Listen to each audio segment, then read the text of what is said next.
Hey guys, this is me, Twisted Out Detail, and this is Detailing After Dark. And this one is super important to me.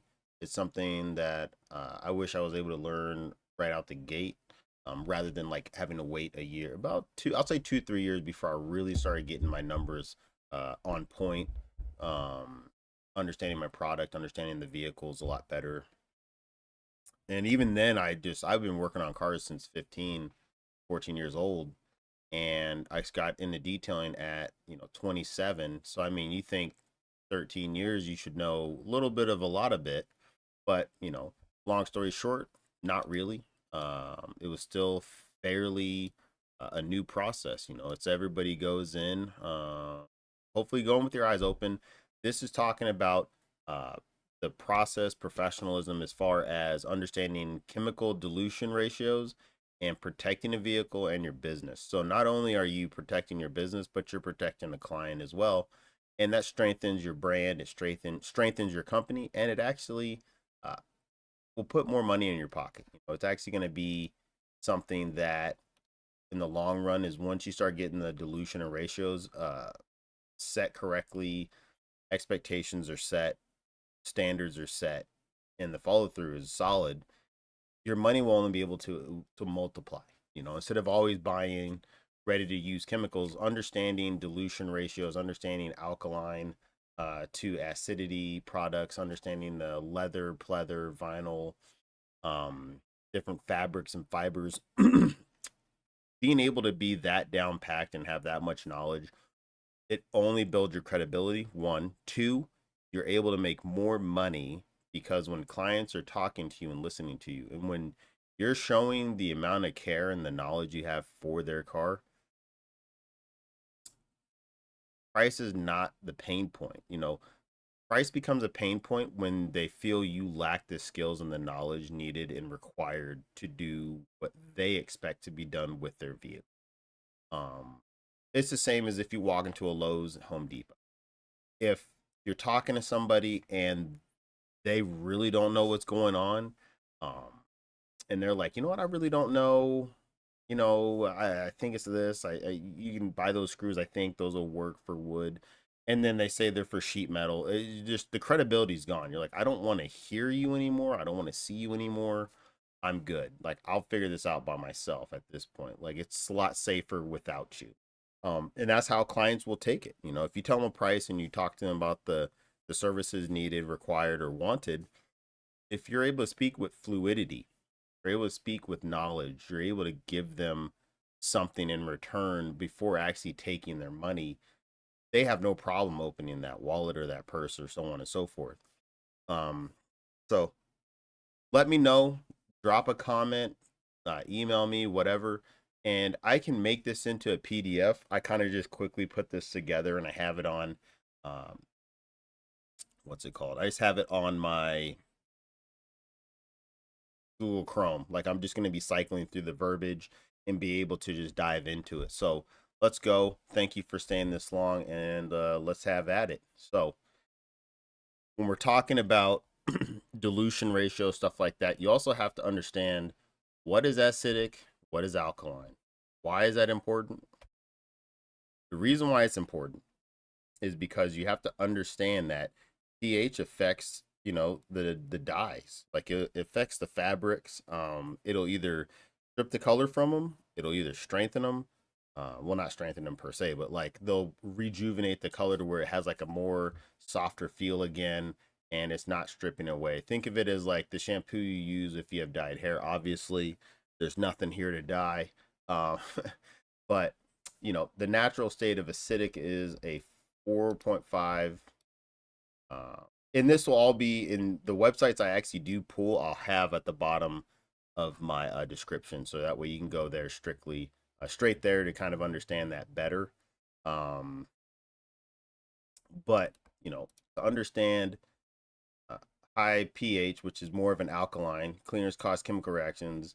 It attacks uh you know leather, and then the bonds that are in the fabrics and stuff like that, like your headboard, stuff like that. Why you don't spray very high chemicals, because it'll remove the glue, if not discolor the leather, discolor the fabric, out makes it brittle, loses strength, and it's irreversible. Like once you use the wrong product that has a high acidic or high alkaline, you pretty much just cause yourself a payment, write a check per se. Um, use pH balance or neutral cleaners, conditioners to match the leather's natural pH. That's why there's specifically, you know, let's see, natural pH. We'll go look it up. And this is stuff you can just do on your own. Uh, that's actually a good one. Lexol is a very good cleaner. Leather Doctor. There's Mr. Beasley that does some. And I use horsehair brushes when I'm dealing with actual leather. And there is a difference between real leather and fake leather. Fake leather, I'll use more of my interior cleaner. That is safe to do on it because it has a good pH. Uh, and, look for labels. Yeah, pH balance, pH neutral. That way it's protecting the fibers because, like, if you've ever felt real leather, it is fibrous. And what I mean by that, it's probably not even a word, but it has a little bit of grip to it. Whereas if you're dealing like faux leather, it's just smooth because it's fake. It's pressed together. It's science made, machine made rather than organic from animals. So stuff like that. And then with the fabrics, yeah, so high or low pH, and basically both sides. So if you're doing acidic and you're going to 0, it's causing a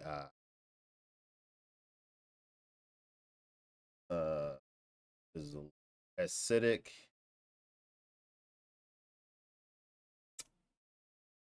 acidic burns, alkaline kind of like hurdles. It starts boiling rather than burning. Is kind of the way that I remember it and how I do it. Uh, but I guess let's see the difference between alkaline. I thought I had all the pages set up, but no, I didn't. What's the difference? Just to make sure I'm giving you guys, the reality. Here we go. So acidic, da da da. I guess for auto detailing, let's do that. For auto detailing.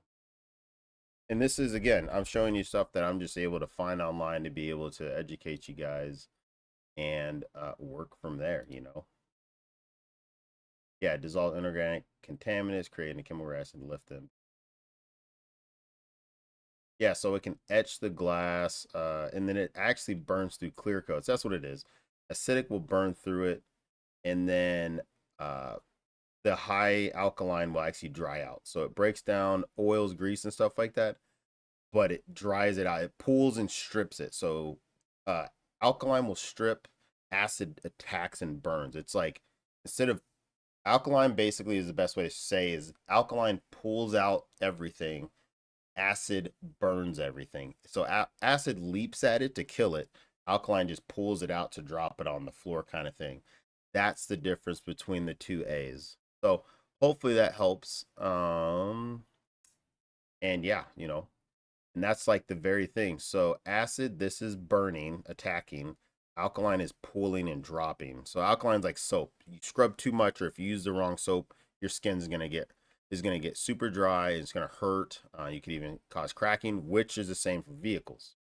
Um, and then we go on to why stronger chemicals is not better for auto detailing. A lot of people are going for like these. I've seen people with like purple power, simple greens, or they'll find like just some crazy chemical. LA Awesome, I see a lot of people with that do some bad stuff. They do like a 1 to 5, um, and when you should be doing like a 1 to 10 at the highest or at the lowest dilution. And I mean, I would average, and I averaged it for a detail. As I said, you should be doing 1 to 20. And he's like, well, it's not strong enough. It's not picking up all the grease and then that means you have to actually elbow grease it, because what you don't want to do is you strip out the oils out of that plastic and dead, and then you strip off all the lettering and stuff, and the customer's like, "Where's all my switch numbers and stuff like that?" Um, yeah, so I mean, it can just damage the surfaces, finishes. I mean, yeah, you can cut through like it cuts through effectively, but it also kills effectively. It can etch. That's why you'll have if you've ever done leather seats or vinyl seats, and you see like these little outer drip marks, and it's like that's where it burned. It's etching. It's burning that dirt right back in those little dry areas. Um, oh, harming various materials, everything reacts differently. So sometimes it's better to go with something that's a little bit more subtle, to make sure that you do a great job, especially if you don't want to know what it costs to replace parts in like a Porsche GT3. If you don't want to, hell, if even if you don't want to find out what it costs for a Ford F-150, you kind of have to just have to go on the journey. Once you start really diving into it, it could become toxic, corrosive if hitting the wrong parts or quote unquote the right parts. It can degrade, wear down the rubber seals. Can dry, crack these materials. I've seen it actually on vehicles where somebody used a very high uh, alkaline and it straight up pulled out all the oils and everything, and then it dried it so much where it just got tighter and tighter, and then it just split. And there you go, having to figure out how much a seat cost. So, uh, and I tell people just buy the professional grade chemicals and then do the correct chemical ratios. I buy cart boys, which are 5 gallon containers, and that's how I do my dilution rate. Just so you don't get a lot of foam, FYI. Let's say if it's a 5 gallon and then dilution ratio is, and I usually buy them in 5 gallon quantities, because usually 1 5 gallon material, and I'll dilute it, oh, 1 to 2, which is 1 part chemical, or sorry, 1 to 20 for some of my interior. You're talking 20. So for there, I'll do like 1 gallon of my solution, and I'm talking 19 to 20 gallons of water. That's a lot. And then people are just like, "That's crazy." Like, and that's why I don't buy the 55 gallon drums, because I'm 55 gallon drum. I mean, you got to think about it. 55 times 20 is 1,100 gallons of water you're gonna need for that. FYI, I don't know if you've ever seen like a 250 gallon water tank. Those things are like 5 by 5 by 5. I mean, you're dealing with just a very massive age, and and you're talking one product. So that means you have to buy, I'll just say four, just to be kind, but you're gonna be down 100 gallons of water loss. So buying the right chemicals, professional chemicals, you might pay a lot in the front line, but when you're talking about, you spend $100 for 5 gallon, but that 5 gallon turns out to be 5 times 20, 100 gallons. Then you're talking $1 a gallon. You're talking, that is money saved and money earned. And then not only are you professional about it, but then you're serious about it. They're like, "Oh, why do you have just 1 gallon of that?" Well, that makes 20 gallons of solution. And that customer's like, "Oh, whoa, whoa, okay." You don't, because it's different. It's different minds. When you're buying simple grain at 55 gallons, because not really that great, like it's not really that strong and professional, even for some of the higher end clients, especially if you want to have that image. 55 gallons pre-mixed, sure, you're paying $300, $400. You're like, dude, saving money doing this. Like, dude, I just buy 1 gallon. I buy those tanks for $50, and I just make the solution in house. Like, I just take my watering hose, filtered water even, and then it's filtered water. I doubt companies are doing filtered water when they're making their chemicals. Um, So it's just even cleaner. My solution's even cleaner than most. And then that's where you can then really dial in your chemicals and then be able to just handle any and everything at a more precise angle, um, more professional.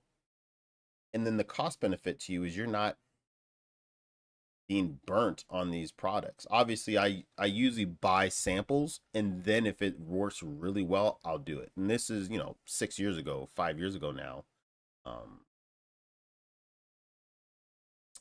that I start really, really diving in. So it just, the money I was wasting before because of my my ill spending plus poor mindset of not understanding this went out the window once I start really like, oh, that chemical I can multiply by this. I can have this multiplied by that. And it's like once you start doing that, like you become a force to be reckoned with. You can't be beat, you know. You're able to do effective pricing. Your profits are higher, your losses are lower. Um, and then you're able to have a larger quantity. So when you start having workers under you, you're already dialed in and then you're set. And then, why some chemical work at lower ratios. Highly concentrated, designed for various tasks, like, and it's the acronym ONR, which is optimum no rents, is what that is. So powerful, the surfactants, surfactant.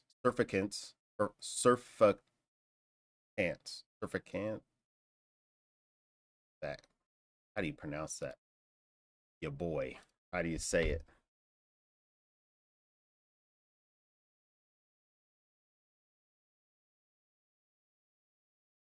Ooh, Surfactants. surfactants. Okay, so I was right, I think, on the first couple. So, yeah, so it's like, just highly concentrated active. So 256 to 1. So it's like one capful per gallon. Just crazy ratios here.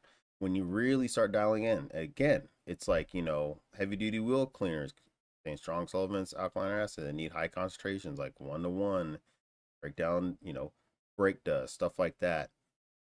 Ready to use.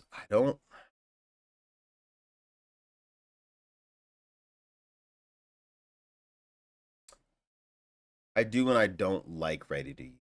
And how I'll put that is like leather cleaners, leather cleaners, drop tops of convertibles, stuff like that, ready to use. I do because I don't want to be off. Like something very precise, I just don't want to be off. And then there's other things that aren't even that you can't even like cut down, like tar removers. Those are you use them as they come in the bottle. I mean, I have a citrus one that where it's like, yeah, you don't mix it with anything else. It's ready to go. So there's just stuff like that that you just have to be ready for. Specific applications, stuff like that.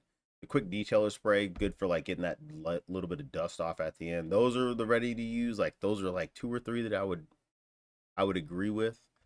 There's not too many out there. I usually go with high concentrations that need to be diluted. It keeps my area cleaner, tighter, and meaner. So it is. And if you're a mobile detailer, totally understand it. But again, it's like if you had the solution, one capful per gallon, and then you have like a little dilution container that at the end of your day you can pre-mix all your stuff at the end of your day, have it back in your truck, and then just have these 5-gallon cart boys ready to go. I think it would benefit you guys a lot. So take it or leave it, no problem there. Um, chemical guys, I have this in. This is a sweet dilution chart. I was like trying to figure out how to actually give you guys the dilution table, but um, really awesome dilution chart, and that you can actually take this and print it. So I would do that. You know what? I'm gonna this bad boy right meow. You know what I'm saying? Let me see if I can Open image in a new tab. Yeah, it's 100% printable.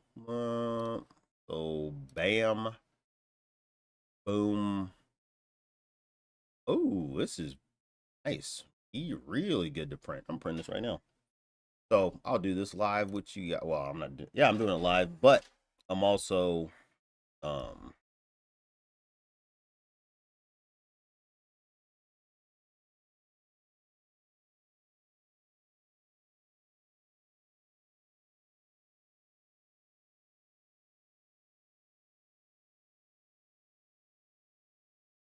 so there's that. Man, this is clean. Oh, looks like I'm out of color here. Am I out of yellow? Messing up. Looks like my yellows or something. I have to probably read. I don't really print too much. Obviously, I'm cleaning cars, right? But, ooh, I got that little blocker out. Otherwise, it came out very nice. I recommend printing this out. For anybody that does not know how to do dilutions, I need to put this in my group, Facebook group. Uh,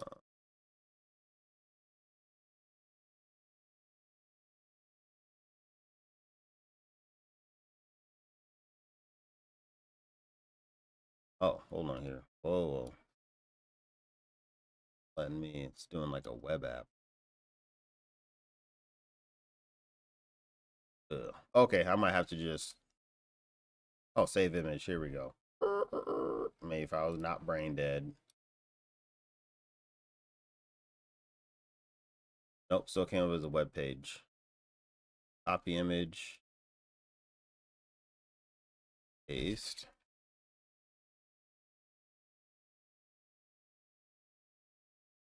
I'll figure out later anyways. But yeah, so and they have a lot of how-tos as well. I would recommend looking over that if you're newer to understand exterior how-tos, interior drying, ceramic coatings. It's a very good like intro to all of this. And if you're getting into auto detailing, or if you're even an enthusiast, I would recommend it highly. Um, but yeah, getting a dilution, uh, getting this, I would get this dilution uh, chart, and as well as let's go with what's a good cup?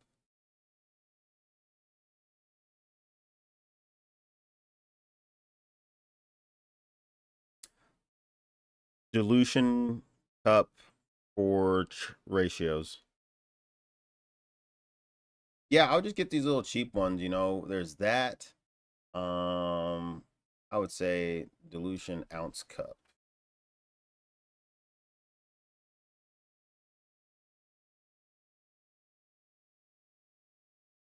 Oh, ounce per gallon. That'd be smarter.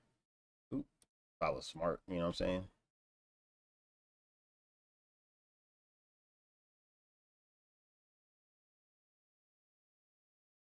Dilution cup. Wonder if they got dilution cups per gallon. Uh, Amazon.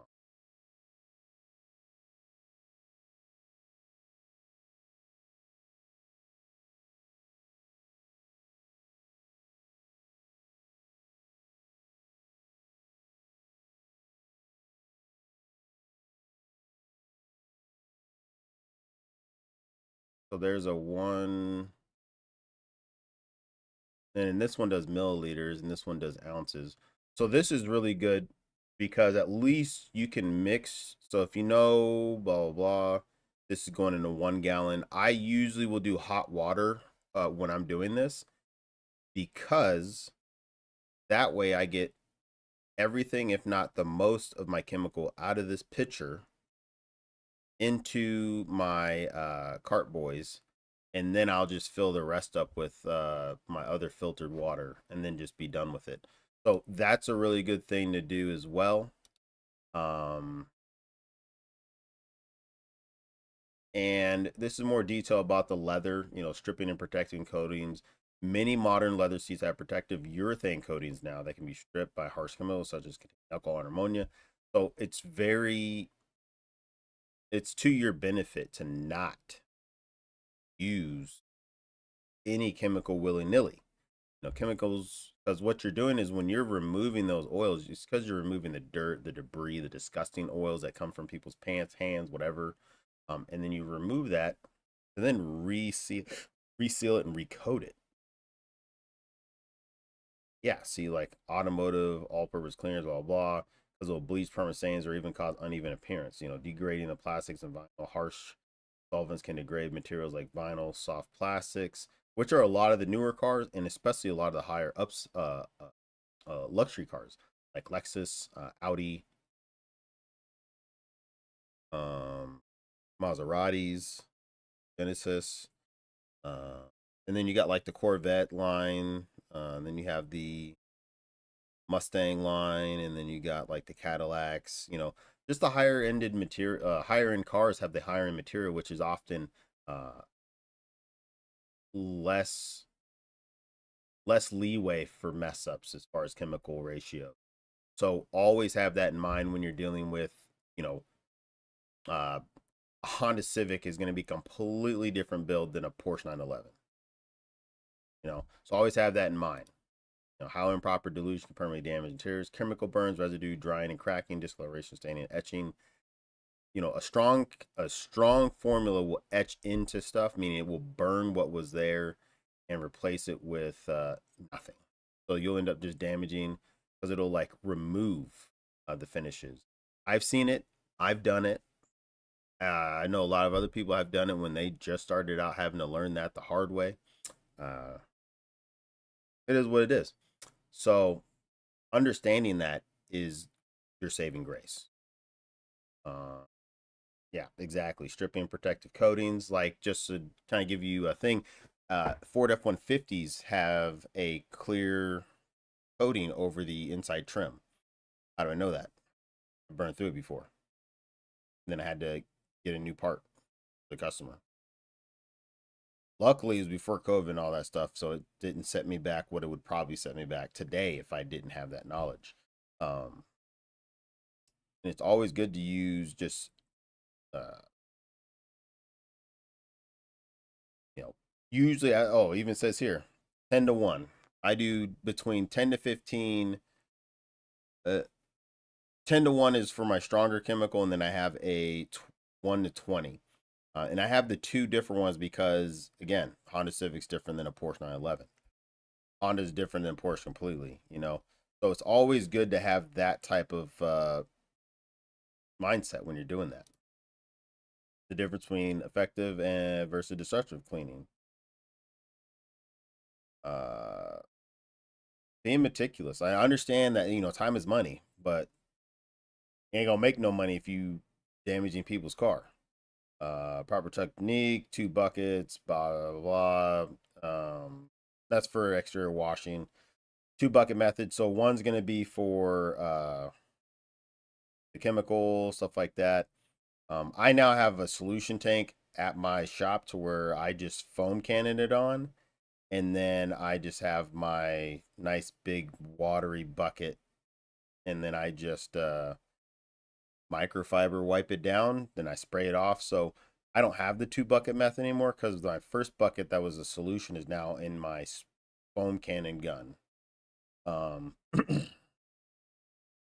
Quality tools, making sure spend the money once so you're not repairing somebody's car.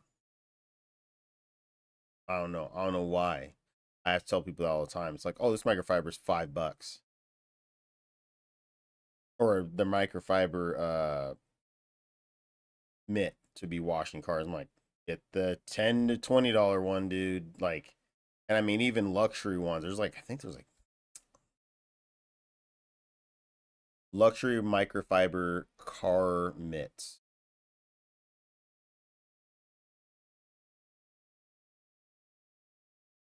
Yeah, right there. Oh, it's a case of 12. So those are $12 a piece. Those are chemical guys. I mean, there has to be some ridiculous highest price.